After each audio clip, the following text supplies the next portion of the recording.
Hi everyone, it's Tom with the LEC recap of the 5th week of the LEC Summer Split. This was the first week in which the teams played their rematches, so let's take a look at the games that were played, highlight the interesting moments as usual, and at the end share some thoughts about the team's performances. We kicked off with Schalke 04 versus SK Gaming, which I thought Schalke 04 should be able to win because SK Gaming as a whole had just not been looking good, and while Schalke 04 was definitely not performing well recently either, I'd still peg them to be a bit better. SK Gaming and their draft made an interesting decision because they drafted Lee Sin for the top lane, Gwen for the jungle, and Syndra mid. Whereas I thought that maybe if you put the Gwen in the top lane and Lee Sin mid, you have that AP top, AD jungle, and AP mid. So you have that variation, which might be a bit better. But SK Gaming turned out to be pretty proficient with this draft. They got first blood on Broken Blade, who really wasn't paying attention, and they used that to snowball the game further in their advantage. They had a small lead throughout the game. I think it wasn't a very decisive lead immediately, but you could see that SK was comfortable, that they were in control of the game, which was good to see, and that they had a plan with how they wanted to tackle Schalke 04. And Schalke 04, on the other hand, looked a bit more uncoordinated. So just through good team fights, through better map play, SK Gaming won that game eventually. Wouldn't say that either team was playing particularly well, and it wasn't a very great game. It was quite boring. But overall, it's good for SK to get that victory. So they were simply better. And in this game in particular, I think Jesu and Blue performed very well on their side. We then went to XL versus Mad Lions. Now this was a very interesting game because XL obviously just got their buff with Marcoon and Edvien in the jungle, which got them their first 2-0 weekend in week 4. And Mad Lions, all of them were out of quarantine. So this gave them the benefit, I guess, of all being able to practice in the same room again. And you could see that XL had a very good plan heading into Mad Lions. They were focusing the bot lane heavily, sometimes maybe a bit too heavily, where Mad Lions had members of them on another side of the map farming more gold, while XL was heavily invested in trying to kill Karzi and Kaiser. And Mad actually managed to use this to keep good control over the map. Now, Humanoid in particular, in my opinion, was the standout player on Mad Lions for this game in particular, where he was just a solid rock in the mid lane. I do think that XL put up a great fight, but in the end it was just Mad Lions who, through better team play, managed to win a very, very close game. It wasn't super clean. XL did have a particularly good fight in the bot lane, and that is something that I will want to highlight just to showcase how good they are playing as a team at the moment. For their life. The burst damage from Alioya really outshining even that of Nukeduck for now. The engage coming up from Kazi. That's a knockup onto Marcoon. Advian gets a multi-man, but where's the rest of the damage? Patrick forced to flash defensively, so is Armut. That's one more for Patrick. The shutdown is huge, but Kazi and Humanoid remain untouched. 4 members of XL. Can they continue the chase? Teleport is up for Cries. Where are the wards? Nothing just yet. But that will just buy some time as the whirling death from Patrick. Now, as I said, Mad Lions did end up winning the game, but XL very impressively made the game very even off the back of that fight. Cries on the Dr. Mundo became almost unkillable, so it was definitely, as I said, a very close game, but Mad Lions just found a fantastic fight in the mid lane eventually and used that to end the game, just barraging through XL's base. But yeah, very good game to watch. If you have a chance to watch it, I would definitely recommend watching it to see the state of these teams. I think it's a very good indicator of how these teams are performing at the moment. We then went to Vitality versus Fnatic as the third game of the day, which was on stage again. It wasn't very interesting, similar to how Fnatic just stomped Vitality in their first match, which was in week 2. It just wasn't very even. Vitality tried some interesting with the Ziggs in the bot lane.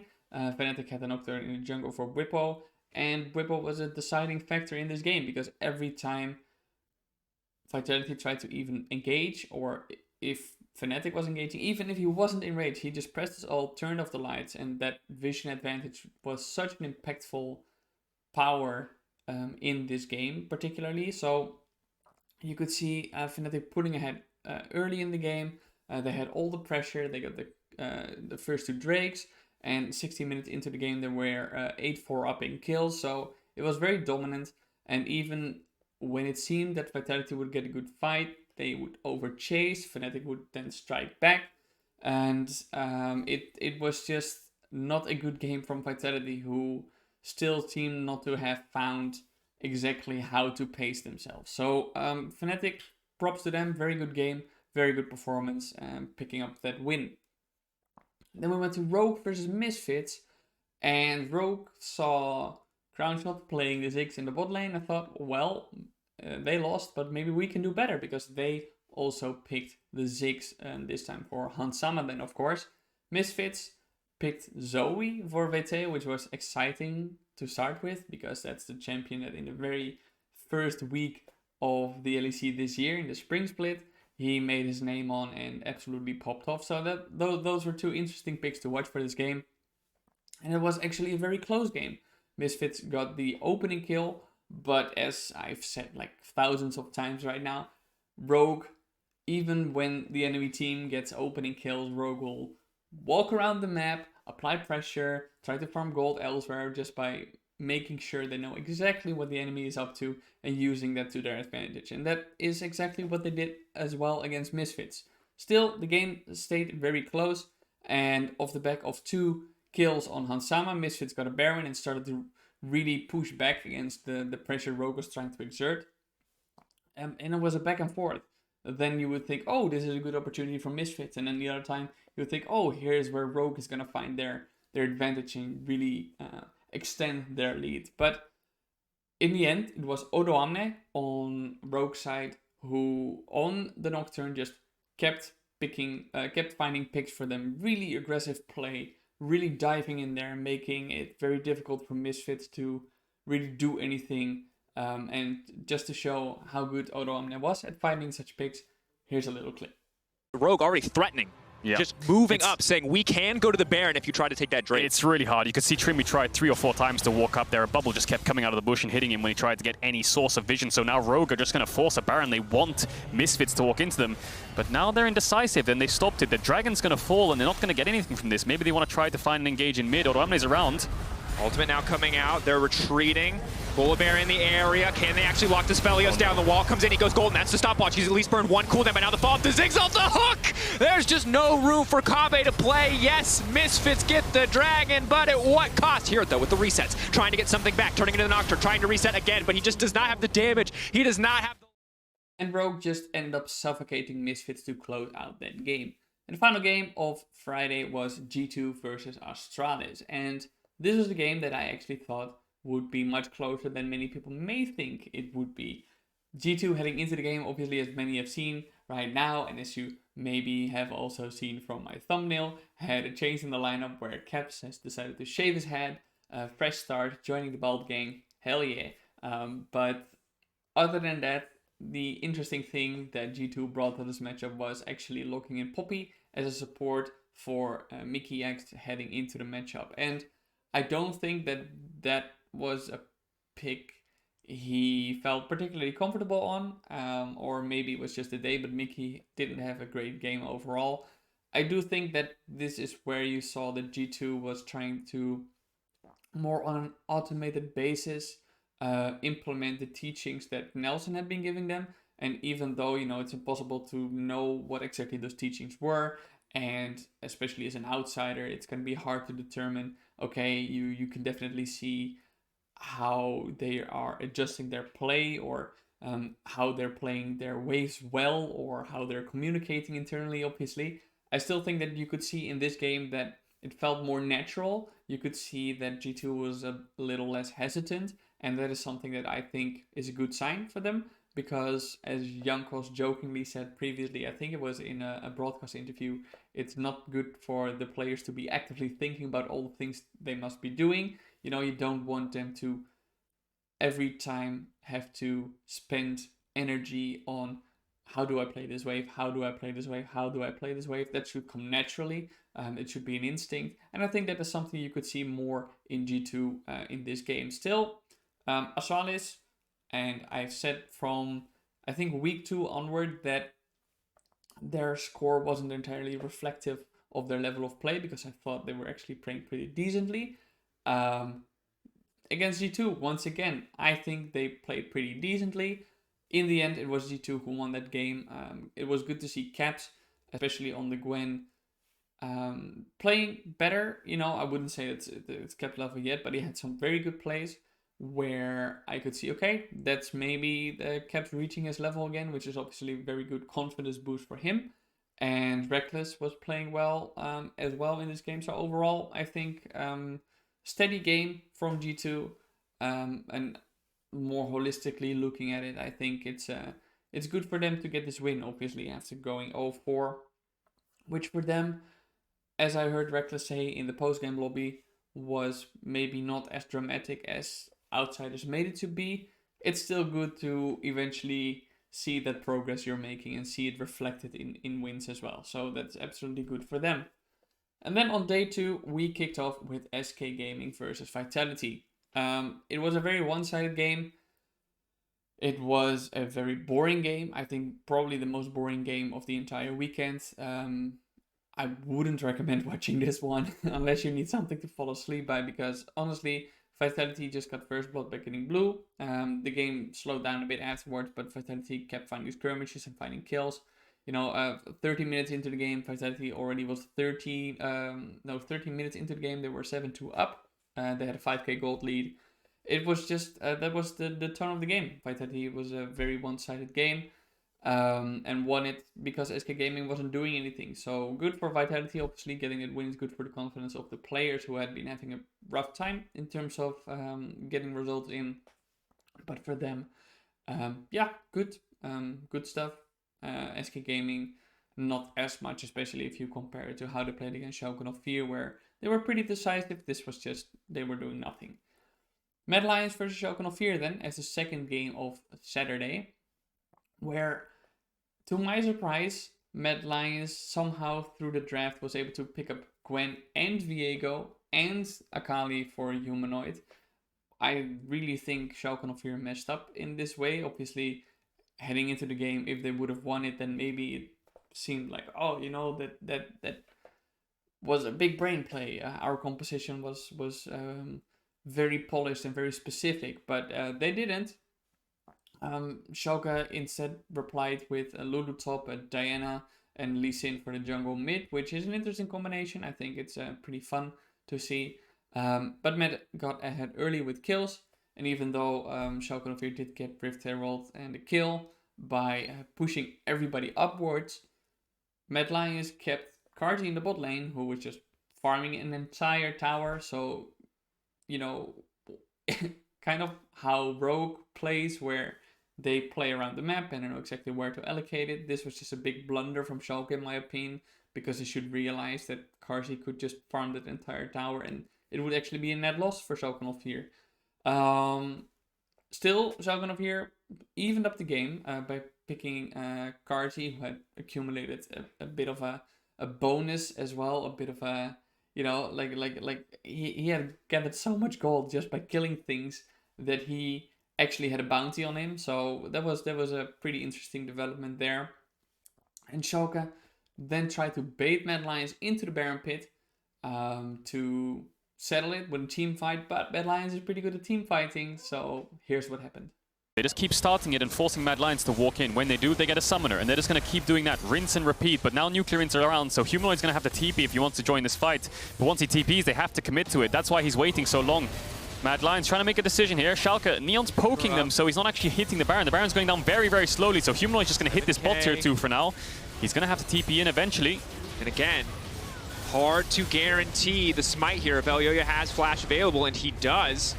Now committed to the TP, 2.9k on it. Limit now going to flash forward. He's going to knock Elyoyo back into the midst of the entire team. Elyoyo going invisible. Neon on the backside, the member that you need to watch. He's the source of damage, but Carzzy manages to lock up 3. Limit gets shredded. That's the reset. Oh, now here comes the possessed Alistair. Where's the cow going to go? Flash over the wall, headbutt, pulverize. There it is. Knocking up 2, getting punched right back into Neon. Oh, baby, that is not the alley-oop that you want, Nuclear.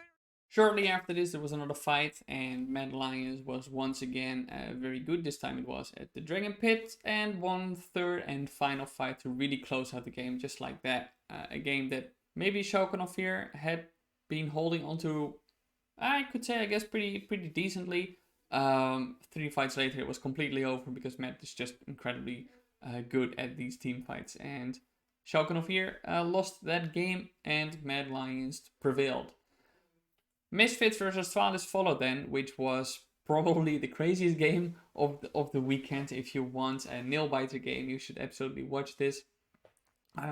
Veteo got Akali, which is another champion that he's been pretty good on, and Astralis had the Dr. Mundo and a Xin Zhao, which was an interesting combination there. To be fair, even though I said this, this game, you should watch. The early game was pretty quiet. Both teams were just pretty farming, and sometimes, you know, standing in front of it is like, oh, you want to fight, but then not committing to the fight or something like that. So a bit of posturing there. But Misfits was the one who struck first, winning a big bot lane fight, and that gave them actually a very big lead. But Astralis did manage to hang in there pretty decently. They got the first Drakes. They actually reduced the gold deficit that they had in wake of that big fight that Misfits won. And over time, they were the ones getting more gold than Misfits was. So that was a pretty interesting development to see. Astralis, you know, I think they had maybe a bit of trouble finding, getting a hold of what Misfits is trying to do in this game. Because Misfits kept finding good fights. They got an ace, they got a baron, and used this to expand their gold lead. So Astralis, while they didn't give up, which is very commendable, they kept trying to find ways to stay in the game. Misfits felt like the better team on the Rift, but both teams were in a state where, I mean, it's very skirmishy. There were moments where you could think, okay, either team is going to win this because they had something that would give them momentum, but then either they didn't use it optimally, or they wanted to do something and the other team read them like a book and struck back. So from that perspective, it was pretty interesting. I do think, though, that in the end, I would say that Misfits was slightly better. But there was one final skirmish which just had a hectic ending, and you know, you should still probably watch the entire game if you haven't, to understand how intense that final skirmish was. But I just had to show it anyway. Takes down the tower, but the minion wave has been cleansed. Razork will have the ultimate here if they want to dive the Nexus towers. Cobby goes low, Vander misses the Zenith Blade, and now Cobby on the front line. Featherstorm coming out, he's still got the flash, remember? Flashes away, but Cobby's so low. Stun going on to Senzara. Jessica with a flank position here on this Tristana. Just needs one auto attack for the reset. White Knight flashes forward, shut down. Jessica bashes away from the Spectral more, and Vito tries to get on him. Vito kills him. Can they do it? No AD carry on either side, and now it's really up to the rest of them to brawl it out to see who can win this game. 43 minutes in, it's been neck and neck, but who is going to win the team fight? Vander fighting Promiscue, Vicious going to kill him off, and Misfits have done it. White Knight, the last man standing, but Magic Felix is in the base. Can he do it? Magic Faker with the back door. We mentioned our slot, Magic Felix, you got to clean out. You got to clean the minions as quickly as you can, because Vito is now here. Magic Felix takes the second Nexus Tower, takes the perfect execution. Magic Felix, is he going to take the game right out of Misfits' grasp? He's almost killed off VTO. Here comes Vander. Magic Felix still doing it. The Solar Flare gets the stun, but Magic Felix takes the... Then we went to Fnatic versus Excel, which was another very exciting game.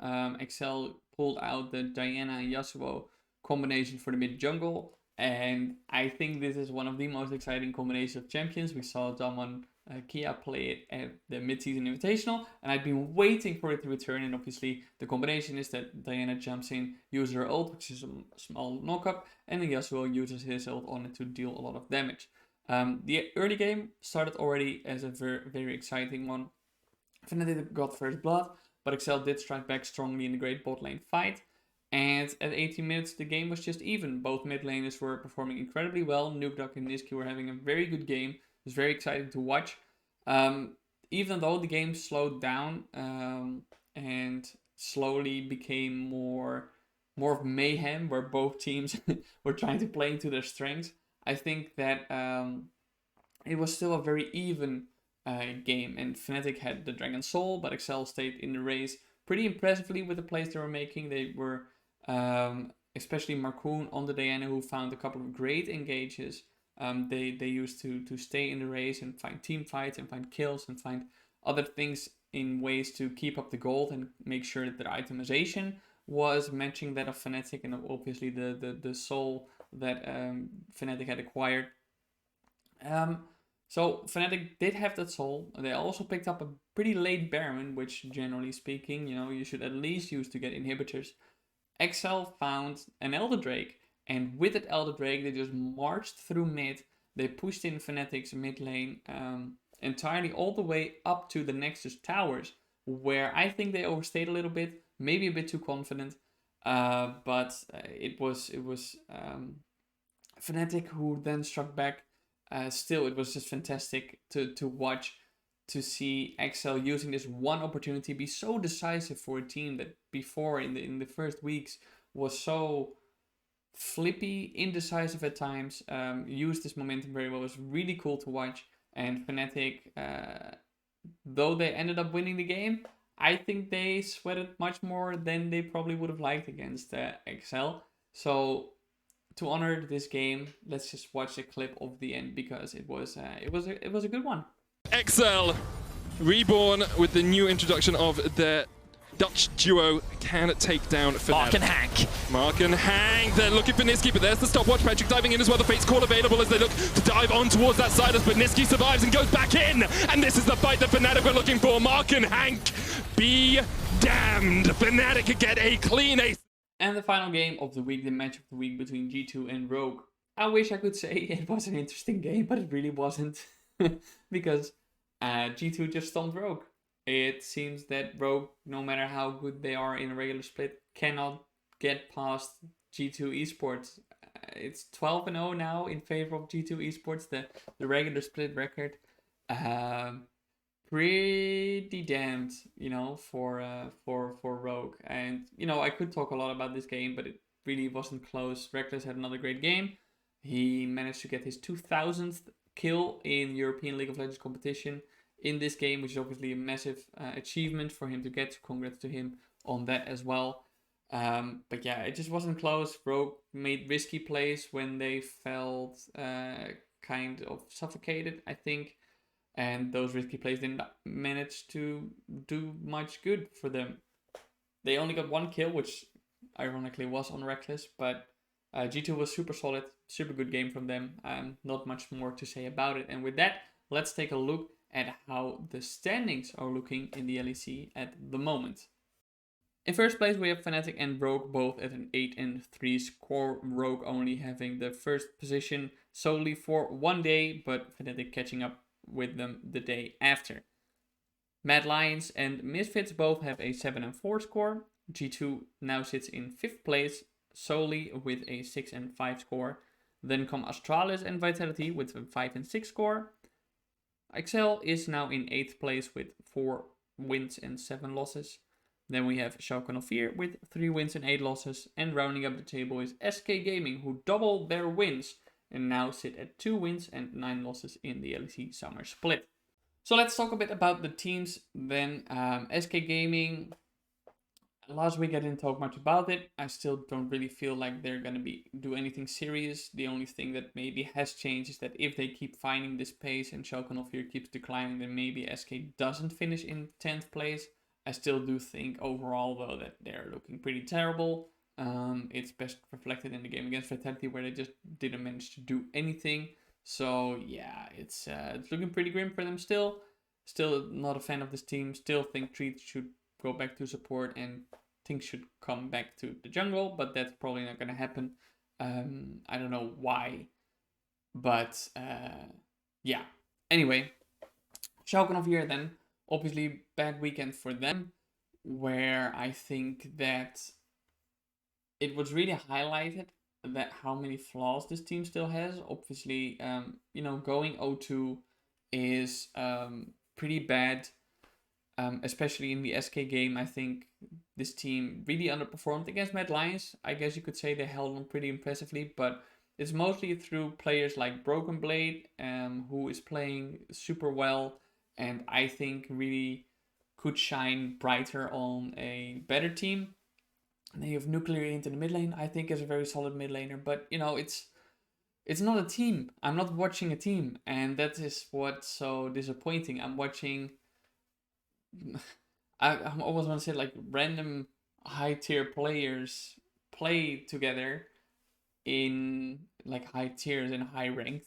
Like the big masters or grandmasters or whatever, play together and trying to do something which sometimes will work out. We've all played online, and sometimes your team knows exactly what to do, and other times it feels like your team is not aligned at all, and it feels like you're struggling to even get anything done. And that's exactly how I feel about Choken of Fear, where sometimes this team seems like, okay, they have a clear plan, they want to execute it, and even if it doesn't work out, they're still going for it, and they're playing it to the best of their abilities, which is fine. But other times it's completely trash, and that's sad to see. Obviously, you want the league to be as competitive as possible. So, bummer for them. I don't know if they will ever be able to work it out in this lineup, but I hope for them they do. For now, though, it's just bad, and it is what it is. Then we go to Excel. Even though they go 0-2, I still think they can be pretty proud of the weekend they had. I think they performed well, they played well, they just had very tough opponents to beat. Defeating Fnatic is going to be a tough task, obviously. Defeating Mad Lions is also going to be a tough task. Those two teams are going to be contending for a world spot, seriously. I still think that Excel should be very happy with what they did this weekend. I think they should absolutely not feel bad about how they performed. This team is a serious playoffs contender. Just keep doing what they're doing, keep working on that synergy, and they'll absolutely get there. So I'm overall pretty impressed with how Excel played this weekend. Despite their two losses, things are definitely looking up for this team, in my opinion, when they're going to face weaker opponents and teams that they're going to be contending with for playoff spot. I absolutely expect Excel to come out on top. We go to Vitality. Vitality is a bit on the other side. I think things are looking down for them. They obviously subbed in Shigenna from the academy team and SLT out again, so they're going to try to work on this iteration on the roster now and try to see if this is how they're going to stay in the race. I don't think Shigenna played bad. I just think that this team has no identity. I think that they don't know how they want to play the game, and they rely too much on individual performances to get advantages, which against a team like SK Gaming is something that you're gonna do, because SK Gaming is just terrible at the moment. But against any other team that has an idea of how they want to approach the game, Vitality is eventually gonna struggle if they don't get an early lead. That sucks for them, but I do think that they really still need to pin down how they want to play the game, and they haven't yet. And that's, as a team, done something that is going to get you to the playoffs if that's not something you're going to fix. So that's absolutely something I want to see from them. Astralis then definitely plays as a team. I think that the reason why sometimes, they fall to top teams or whatever is because simply the players are better on those other teams. But man, Astralis packs a punch. I think many people will be surprised by how they're performing at the moment. And fairly honestly, I did not think that they would be contending so seriously for a playoff spot as they are at the moment. But they're doing very well. They're looking very good. They seem to be comfortable with the meta. They seem to have a very good mentality, as in even if they're down very hard, they will try their very best to use every opportunity to get back into the game. They're not playing perfectly, but they're playing well enough to a point where I'm saying, yeah, this is a team that absolutely could make the playoffs. So that is obviously a pretty interesting development given how the team was expected to perform in the spring split. but also still a bit in the summer split because I didn't think that they would be contending so seriously for a playoff spot. I think they might finish 7th, but now it's looking much better for them. G2 then, 2 a week, which is good for them. As I said before, I think that you slowly start to see this G2 roster finding comfort in playing the game, as in they know what they want to do. I still have the feeling sometimes that maybe not all the team members are on the same wavelength with each other in the plays they want to make, but in terms of how to play the game, they are playing better, and I definitely think that this G2 is only going to get better over the course of the weeks. They hit a bit of a slump. They are now more in sync. So I have no big worries for G2, honestly. Even though, obviously, it's going to be tough because G2, Fnatic, Mad Lions, Rogue are all teams that have serious chances of grabbing that world spot. So they're going to have to fight hard for it. And I really wonder if that's something that they're going to be able to do in time. But it's undeniable that their trajectory is upwards at the moment, so that's good for them to see. Misfits is... I'm not sure if they're crumbling. I think Misfits is just the stable team at the same level it was so early in the split. But as I've said before, I think Misfits is being started to be figured out by teams where even though the players are playing incredible individually, I think especially Resorg and Herit play very well. The top side of Misfits is among the best top sides in the LEC. I think that maybe teams start to find out where it is that the pain points are for Misfits, where they can pressure them to make mistakes and punish those things. So that's something that Misfits probably needs to adapt to if they want to be able to contest for a world spot. I think they're absolutely going to make playoffs. There are just a few teams in the league at the moment who do not see them lose based on individual skill. But if they really want to keep things fresh, they should adapt as well and maybe try to find ways in where the strengths they have at the moment. They could spice things up, make things versatile, maybe shift their game plan, shift things up so that they can throw curveballs and not play the same tune every single week, because I kind of feel that that's what's happening with Misfits at the moment, where other teams have figured them out. So for in their best interest would be to change things a bit. Mad Lions, Unleashed, they're playing well, they're playing solid. I still think that team members are not performing optimally, but I still think that this team is absolutely gonna make worlds if I see them play the team fights. When we get to the best of 5s in the playoffs, I expect this team to be very good. I expect all the individuals to be much more, how do you say it, energetic, I guess. They thrive on that stage, right? So Mad Lions is playing pretty well. Armwood's still having a tough time in the top lane, but if he's on stage, where he feels very comfortable, which this weekend he wasn't because they played the even games where the odd games are all on stage, I think he will start performing better as well. So yeah, a pretty solid performance from Mad Lions overall.